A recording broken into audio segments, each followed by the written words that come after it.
Good morning students. Next है हमारे पास कार्टेनोइड्स। तो कार्टेनोइड्स क्या होते हैं? These are generally fat soluble tetraterpenoids and are yellow to red pigments that are produced by plant, algae, bacteria and fungi. Next point, they are produced to form 8 isoprene unit and equally contains and 40 carbon unit atoms. ठीक है। Next point in this is that they are insoluble in water, acid and alkalis but soluble in chloroform, ether and fats.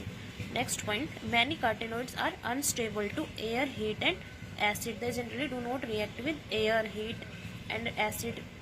Next point, they act as light filters which protect chlorophyll against disintegration effect of light. Next point, carotenoids act as protectors for sensitive enzymes in cell. Next, they also play important role in the reproduction of algae. Next point, they also take part in some redox reaction occurring in plant. And they do not play an important role in photosynthesis process, but indirectly they participate in photosynthesis process by transferring their excitation energy to chlorophyll, which then further useful for photosynthesis process. And most of the carotenoids can be converted into vitamin A, and so we can say that they also act as provitamins. Now, the next point is general methods of structure elucidation. तो carotenoids के structure इलुसिडेशन में क्या क्या general method क्या क्या होता है, क्या किस तरीके से हम स्ट्रक्चर के इलुसिडेशन करते हैं। First, determination of number of double bonds. तो हम पढ़ चुके हैं, टर्पेनोइड्स में भी पढ़ा था। डबल बॉन्ड्स के डिटर्मिनेशन के लिए क्या करते हैं हम? एडिशन रिएक्शन होती है एल्कीन के ऊपर, तो सिंपल हाइड्रोजन का एडिशन, हेलोजन का एडिशन या मैलिक एनहाइड्राइड, इनका एडिशन करवाते हैं। और जितने number of hydrogen molecule, halogen molecule use होते हैं, वही हमें क्या बताते हैं कि कितने हमारे पास डबल बॉन्ड इसके अंदर प्रेजेंट है। Next method is determination of hydroxyl group. Hydroxyl group को आइडेंटिफाई करते हैं जर्वेंटिव मेथड से, जिसके अंदर क्या करवाया जाता है, हमारे जो हाइड्रोक्सिल ग्रुप है या जो भी हमारा कार्टेनोइड है उसको रिएक्ट करवाते हैं हम ग्रिग्नार्ड रिएजेंट के साथ। तो ROHCH3MgI क्या बनता है? ROMgI, और साथ में हमारी जो इथेन है वो इथेन गैस जनरेट होती है। तो जो इतनी अमाउंट में हमारी इथेन गैस जनरेट होती है उसी के बेस पे हम पता लगाते हैं कि हमारे पास कितने number of hydroxyl group present है इस कंपाउंड के अंदर।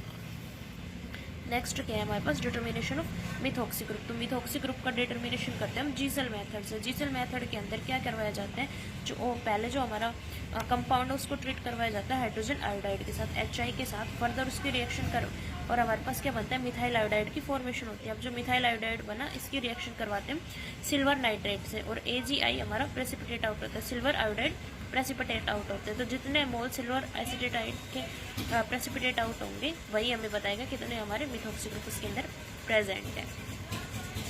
नेक्स्ट है हमारे पास डिटर्मिनेशन ऑफ कार्बोनिल ग्रुप। तो नॉर्मली जो कार्बोनिल रिएजेंट होते हैं जैसे हाइड्रोक्सिल अमीन, फिनाइल हाइड्राजीन, ये हमारे कार्बोनिल ग्रुप कार्टेनोइड के अंदर प्रेजेंट होते हैं, उनके बारे में इंफॉर्मेशन नहीं दे पाते हैं। तो पहले तो हम इस मेथड से जर्वेंटॉफ मेथड से OH ग्रुप का पता लगा लेंगे कि कितने प्रेजेंट है, उसके बाद फिर रिडक्शन करवाएंगे और फिर से जर्वेंटॉफ मेथड लगाएंगे। तो जितने एक्स्ट्रा अमाउंट में हमारे पास OH ग्रुप आएंगे उसी के बेस पे हम बताएंगे कि हमारे पास कितने कार्बोनिल ग्रुप इसके अंदर प्रेजेंट है। नेक्स्ट क्या है? Carboxyl group. तो COH ग्रुप का सिंपल यूजुअल मेथड से पता चलेगा, टाइट्रेशन करवाते हैं एल्कलीज के साथ या फिर सोडियम बाइकार्बोनेट टेस्ट से CO2 गैस का इवोल्यूशन होगा, उनके बेस के ऊपर हमें पता चलेगा कि कितने कार्बोक्सिल ग्रुप इसके अंदर प्रेजेंट है। उसके बाद नेक्स्ट हमारे पास determination of side chain methyl group. तो मिथाइल ग्रुप का डिटर्मिनेशन करवाने के लिए क्या करवाते हैं? एल्कली KMnO4 के साथ रिएक्शन करवाते हैं। तो जो ये हमारा साइड चेन मिथाइल ग्रुप इस तरीके से जो प्रेजेंट होगा, क्योंकि इनके पास कॉन्जुगेटेड डबल बॉन्ड्स होते हैं, तो जो ये मिथाइल ग्रुप है ये किस में ऑक्सीडाइज हो जाएगा? हमारा एसिटिक एसिड में। और जितने number of acetic acid form होंगे उतने ही हमारे पास एक side chain methyl group, one side chain methyl group present होंगे। सेकंड, इनके पास क्या होते हैं? आइसोप्रोपेलाइडिन ग्रुप, ये इस तरीके का ग्रुप प्रेजेंट है। तो वो कैसे करोगे? उसकी ओजोनोलिसिस, इसकी ओजोनोलिसिस करवाओगे, ये बनेगा आपका बेंजीडीन। उसकी फर्दर क्लीवेज होगा तो क्या बनेगा, एसीटोन। अगर एसीटोन की फॉर्मेशन हो रही है मतलब आइसोप्रोपेलाइडीन यूनिट प्रेजेंट है, जिसको आइडोमेट्रिकली एस्टिमेट किया जा सकता है। नेक्स्ट क्या है, ऑक्सीडेटिव डिग्रेडेशन। अब हमने जैसे टर्पिनोइड में पढ़ा था कि ऑक्सीडेटिव डिग्रेडेशन करवाते हैं KMnO4 के ऑर्गेनोलिसिस के, वो डिपेंड करते हैं कि कौन सा हमारा कंपाउंड है, और वहाँ से हम कार्टेनोइड्स के जो मेन कॉन्स्टिट्यूशन है उसके बारे में पता लगाते हैं। नेक्स्ट क्या है, थर्मल डिग्रेडेशन। थर्मल डिग्रेडेशन से भी हमें क्या मिलती है, साइड चेन मिथाइल ग्रुप्स की रिलेटिव पोजीशन का पता चलता है कि साइड चेन मिथाइल ग्रुप कहाँ पे अटैच्ड है। फाइनली लास्ट में किससे पता कंफर्मेशन होती है, स्पेक्ट्रोस्कोपिक टेक्निक से। तो फर्स्ट क्या है, IR से क्या पता चलेगा, हमें फंक्शनल ग्रुप के बारे में पता चलेगा। तो अगर OH है तो उसकी हमें बैंड मिलेगा 3670 से 3580 सेंटीमीटर के आसपास। एसाइक्लिक एल्डिहाइड का 1740 से 1720 सेंटीमीटर इनवर्स पे, एसाइक्लिक का 725 से 1700। Alpha beta unsaturated carbonyl compound है तो 1705 से 1660। ट्रांस डबल बॉन्ड है 960 सेंटीमीटर इनवर्स पे मिलेगा। सिस डबल बॉन्ड का 730 सेंटीमीटर पे मिलेगा।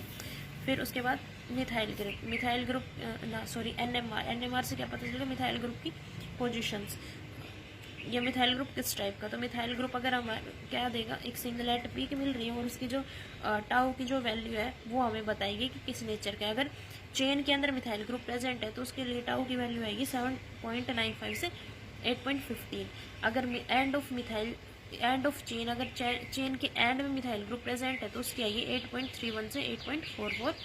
सिस मिथाइल ग्रुप है 8.35। एल्डिहाइड और उसके अलावा एल्डिहाइडिक प्रोटॉन उसके लिए मिलेगी हमें 0.45 से 0.60 के बीच NMR की पीक्स।